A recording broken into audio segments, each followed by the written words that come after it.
Antes de acompanhar a entrevista sobre o agronegócio e sua relação com o meio ambiente, inscreva-se em nosso canal para receber mais informações sobre ações de apoio ao meio ambiente e também assistir outras entrevistas sobre outros temas sempre relacionados ao meio ambiente.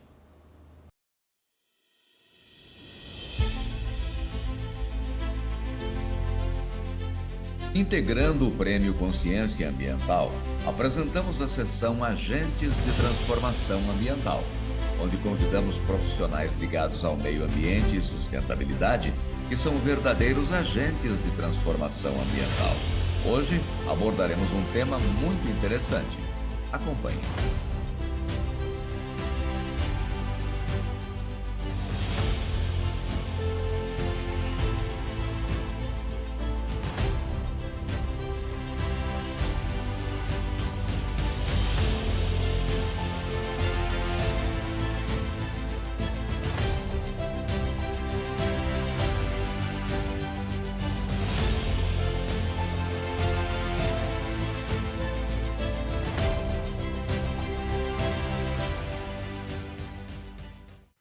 Olá, estamos aqui novamente na sessão Agentes de Transformação Ambiental, que faz parte do Prêmio Consciência Ambiental Imensa 2021. E hoje temos um tema muito interessante que é sustentabilidade do agronegócio brasileiro. E para falar sobre esse tema, convidamos Christian Lobauer, que é mestre e doutor em ciência política pela Universidade de São Paulo, forte atuação na área de relações internacionais, grande experiência na direção de empresas e entidades ligadas ao agronegócio e atualmente é presidente executivo da CropLife Brasil. Bem-vindo, Christian. É um prazer tê-lo aqui. Cláudio, prazer estar com você aqui.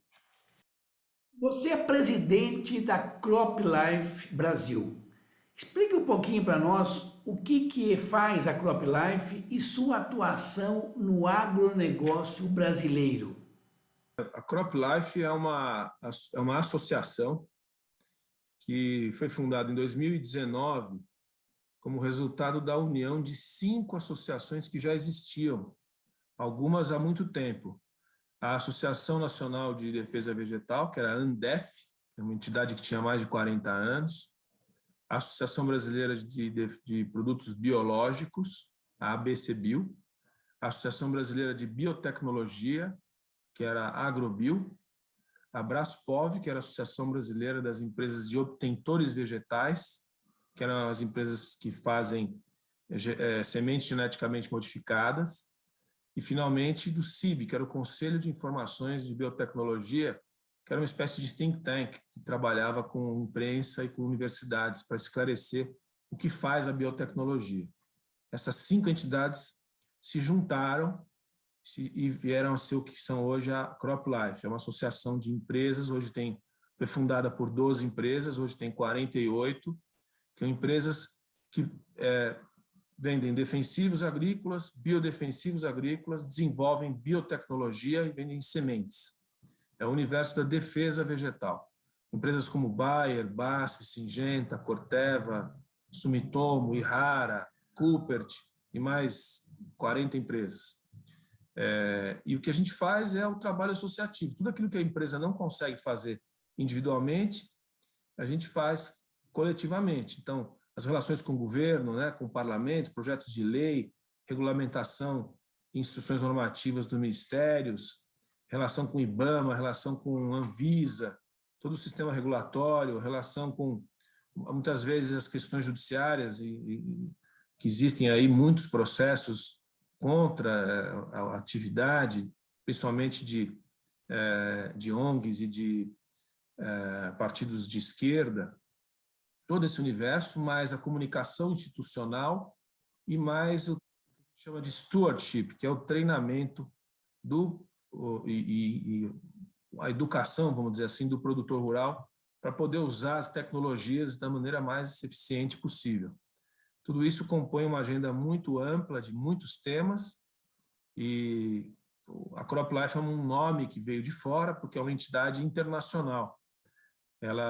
Existe a CropLife International, existe a CropLife Estados Unidos, CropLife Canadá, Japão, Ásia, Oriente Médio, África, Europa, e composto pelas mesmas empresas, boa parte das empresas internacionais que estão nesses países. Portanto, a gente, na verdade, importou esse nome, que é um nome que não é muito fácil para o brasileiro, mas é uma marca internacional e a CropLife Brasil faz parte do conselho da CropLife Internacional. Duas questões agora. A CropLife Brasil responde para alguma entidade fora? E quais são os desafios de presidir tão importante associação? Independente, né? A gente responde. No Brasil, a gente tem um conselho formado por 8 empresas, que é um conselho que tem um mandato de 2 anos, e são 8 empresas das 48 que compõem a entidade. Elas dirigem a entidade e eu sou o executivo que implementa as decisões do conselho. E são muitos desafios, né? Talvez os mais importantes sejam a gente lidar com a opinião pública que tem uma visão, muitas vezes, avessa ao que a gente faz, né? Os defensivos agrícolas são conhecidos aí também como agrotóxicos. Até a legislação brasileira fala em agrotóxico. A única legislação do mundo que coloca o termo agrotóxico é a do Brasil. Então, tem uma visão muito negativa do que a gente produz e o que a gente faz e o benefício que traz a produção agrícola. Não fossem os produtos de defesa vegetal e a tecnologia aplicada à semente e à planta, através da biotecnologia, o Brasil não teria os índices de produtividade que tem na produção da soja, do milho, do algodão, da cana, da laranja, do café, das frutas, dos legumes, das verduras. Não teria, porque o que a gente faz simplesmente é fornecer insumos para o produtor poder se proteger das intempéries da natureza. Agora, o desafio é fazer com que as pessoas compreendam isso e entendam que os produtos são seguros, que o alimento brasileiro é seguro, que os produtos são exaustivamente avaliados antes de irem para o mercado e que não existe perigo, né? Não existe nenhum perigo a utilizar esses produtos da forma, evidentemente, correta, como está nas receitas de utilização. Sabemos de um trabalho feito pela CropLife chamado Atlas do Agronegócio Brasileiro, uma jornada sustentável. Explica um pouquinho para nós sobre esse Atlas, por favor. Esse é um trabalho que a gente decidiu fazer em função da conjuntura atual. A conjuntura atual é em torno desse debate de meio ambiente e agricultura. A gente produziu um atlas, que justamente é um atlas mesmo, é 150 páginas com mais de 80 infográficos ilustrados de uma forma bem didática, que mostra a trajetória do agronegócio brasileiro e da produção com sustentabilidade. A ideia é mostrar que, abordando todos os aspectos da ciência e da inovação na produção agrícola, mas mostrar que a agricultura e a produção de alimentos ela não tem nada a ver com o problema ambiental brasileiro. Pelo contrário, a agricultura e o agronegócio são sustentáveis desde o início, desde que começou a grande expansão de produção de alimentos no Brasil, há 40 anos atrás. A relação com o meio ambiente é muito de irmãos siameses, né? Nossa ideia foi mostrar isso através de dados e fatos, com fontes de informação das melhores possíveis, Nações Unidas, FAO, OCDE, IBGE, dados que são incontestáveis, porque tem muita bobagem sendo dita por aí sobre o Brasil, sobre o meio ambiente e sobre a relação com a agricultura. Atribui-se o problema ambiental brasileiro, que é um problema localizado, boa parte à expansão do agronegócio, que não é verdade. Simplesmente isso não tem relação, não tem nada a ver. Onde se produz alimento no Brasil hoje não tem relação com o bioma amazônico. Isso é fato, são dados científicos, fotos de satélite. E pouco se fala sobre isso. Então, a gente fez a nossa contribuição com esse Atlas, que mostra um pouco que o Brasil é um país que tem regra, que tem lei, que tem história de desenvolvimento agrícola competente, investimento em ciência e tecnologia, e que, lógico, tem seus problemas. Ninguém nega os problemas brasileiros, um país imenso, continental, mas que a relação da agricultura com o meio ambiente é uma relação de simbiose, não de confronto e nem de inimizade. Bom, então, de posse dessas informações, podemos afirmar que a agricultura brasileira é sustentável? Absolutamente, absolutamente. A agricultura brasileira é, na sua essência, sustentável, por uma razão muito simples. Você preservar a natureza e a biodiversidade dá dinheiro, só por isso. Não é por amor à natureza, nem por altruísmo. Se você preserva as fontes de água, se você preserva as margens de rio e as áreas de proteção ambiental necessárias de acordo com a lei, a propriedade ganha produtividade. É disso que se trata. Então, é o interesse do produtor. O primeiro interessado em manter a natureza e o bioma da sua propriedade é o produtor rural. Esse é o ponto primeiro essencial para a gente pensar. E o segundo é que a agricultura, o produtor rural, ele é o maior protetor da natureza desde sempre. O Brasil hoje tem 66% do seu território exatamente como estava quando Pedro Álvares Cabral aqui chegou. Intocado, 66%.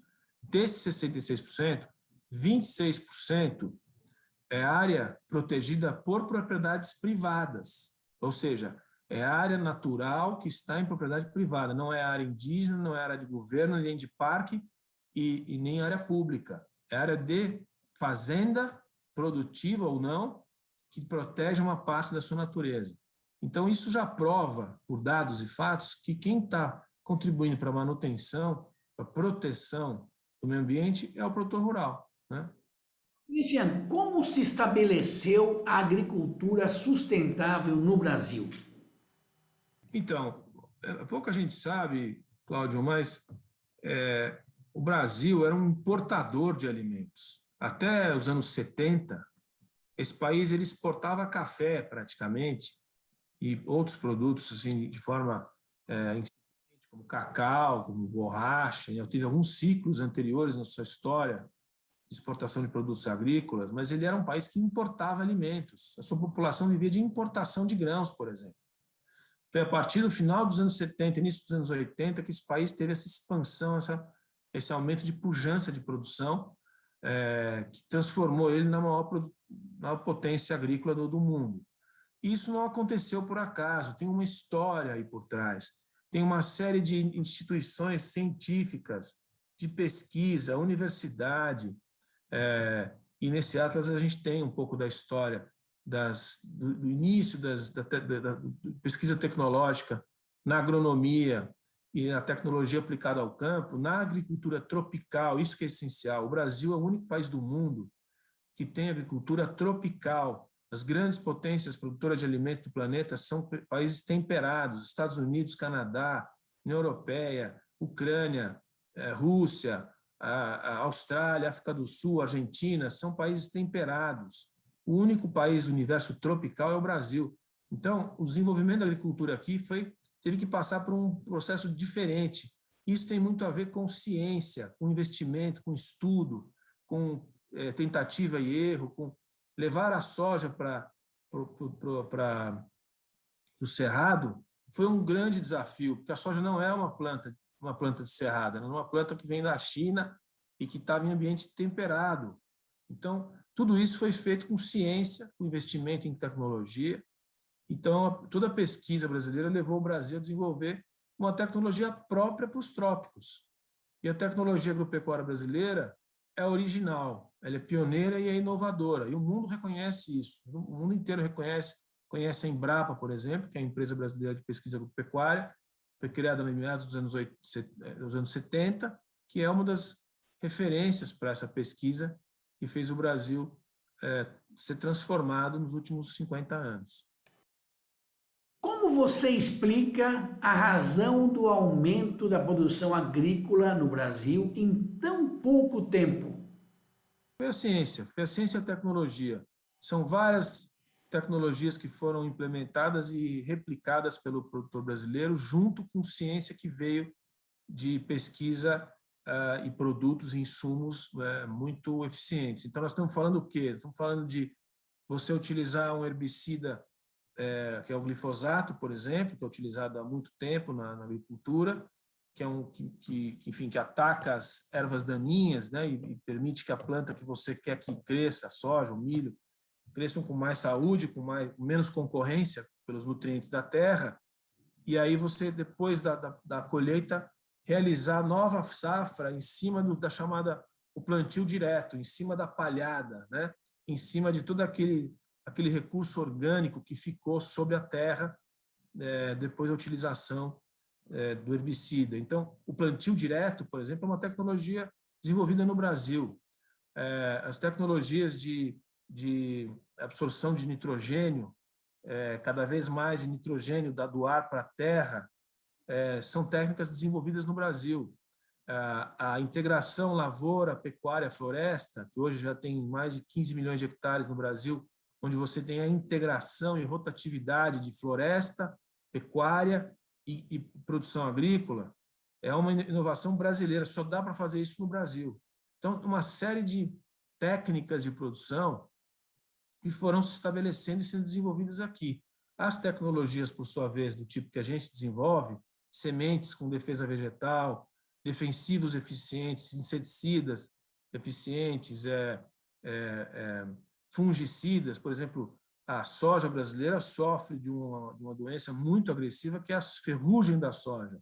Para ela existe um fungicida, ou alguns fungicidas muito eficientes. É eles que fazem a soja conseguir resistir a um fungo, né, a um ataque de fungos muito agressivo. Então, tudo isso coordenado com um trabalho forte de trabalhadores brasileiros no campo, gerou esse resultado espetacular, que é a produção de alimentos barato e acessível para mais de 1 bilhão de pessoas na Terra hoje. Os dados da FAO, que é a Organização das Nações Unidas para a Alimentação e Agricultura, demonstram que o mundo perde até 40% de todo o alimento que produz por conta do ataque de pragas e doenças. Fale um pouquinho sobre isso. Assim, isso é importante que você dê a fonte, porque o pessoal acha que a gente fica fazendo propaganda para vender produto, e não é nada disso. Uma das maiores causas... Bom, a gente já conhece a história humana, está na Bíblia, a história das 7 pragas, né? Na época da fuga dos hebreus do Egito, as pragas da natureza são verdadeiras catástrofes na história humana, né? Isso não é de hoje.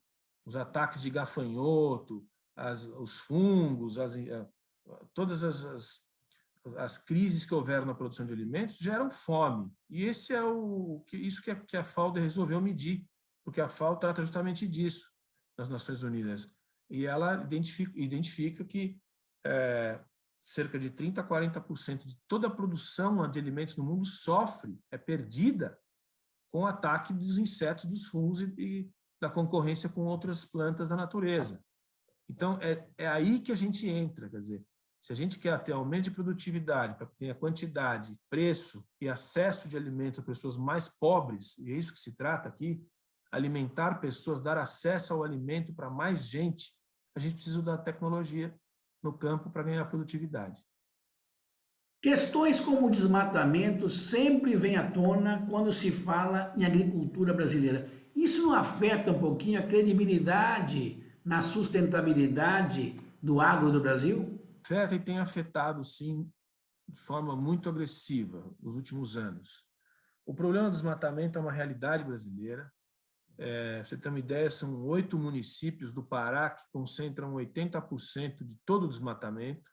Portanto, é um problema de fronteira, é um problema de ocupação de terra ilegal, exploração de garimpo e exploração de madeira ilegal, que são as forças econômicas, né, ainda que criminosas, que geram o desmatamento. E uma pequena parte também é resultado de fogo na própria natureza, né? Ou, muitas vezes, de perda de controle da queimada que pequeno agricultor faz na região, que também é uma atividade secular, né? Então, assim, qual é a relação que isso tem com o agronegócio de verdade? Nenhuma. A gente tem vários dados e fatos que comprovam, entre eles, por exemplo, que apenas 1,8% da soja é plantada na região amazônica. O Brasil tem hoje, você tem uma ideia, apenas em torno de 8% da terra de todo o país tem agricultura. Você pega outros países aí, são os Estados Unidos, a União Europeia, ou países individuais, por exemplo, a Alemanha tem 57% do território é agricultura. Aqui é 8%. As pessoas têm que prestar atenção nisso. E esses 8% não estão na Amazônia. Da soja e dos grãos, apenas 1,8% da soja, no caso, está no ambiente do bioma amazônico. Então, não se produz açúcar, cana no bioma amazônico, nem café, nem laranja, muito menos milho, soja, algodão. Não é lá que se produz, né? O problema do desmatamento é um problema de uso da terra no Brasil, um problema de combate à criminalidade e não tem relação com a produção de alimentos, com as grandes culturas que estão em outras regiões do país, né? A produção de soja está no Mato Grosso e no Paraná, em São Paulo, cana está no Mato Grosso do Sul e em Goiás, em São Paulo, e assim por diante. A laranja está toda aqui em São Paulo, uma partezinha na Bahia. Então, assim, é só estudar um pouquinho de geografia, o europeu principalmente precisa estudar geografia para entender que o problema ambiental brasileiro, dos desmatamentos especificamente, é um problema de uso da terra, é um problema de ocupação de espaços, é um problema de exploração de riquezas de forma ilegal, que não tem relação direta com o agronegócio. A CropLife está apoiando o Prêmio Consciência Ambiental e Bem-Estar 2021. Na sua opinião, qual a importância desse prêmio para receber apoio da CropLife? Olha, eu acho toda a premiação, todo o prestígio e o apoio que pudesse dar para qualquer ação de defesa, consciência ambiental, é importante, né? O caso do Imensitar é um deles e está ganhando muito destaque, e a gente quer apoiar o Imensitar porque o Imensitar é pensado e produzido por gente inteligente, por gente engajada com essas questões, e a CropLife faz questão de apoiar um programa, né, um prêmio como esse, porque a gente consegue, com isso, dar essa dimensão do que a gente faz e, ao mesmo tempo, promover uma coisa que é de interesse nacional, que é a manutenção do meio ambiente e a desconexão dessa agenda com a produção agrícola, porque, como a gente já disse, as coisas andam juntas, né? A agricultura e o meio ambiente andam juntos, e eu acho que o Imensitar pode dar esse destaque para esse aspecto que a gente está conversando aqui. Muito obrigado, Christian, pela sua participação aqui na sessão Agentes de Transformação Ambiental e dividir um pouquinho o seu conhecimento sobre essa importante ação brasileira no agronegócio, que é sustentável e apoia a conservação ambiental no Brasil. Volte mais vezes aqui, já está convidado. Vai ser um prazer. Vamos estar junto aí em breve. Vamos acompanhar o prêmio aí. Chegamos ao final de mais um bate-papo, mais uma entrevista sobre um assunto interessante dentro do universo meio ambiente. Teremos em breve outros entrevistados, falando sobre outros temas. Você que nos assiste, nos acompanha, inscreva a sua ação no Prêmio Consciência Ambiental. Vamos fazer desse prêmio uma vitrine de bons exemplos em apoio ao meio ambiente. Até a próxima!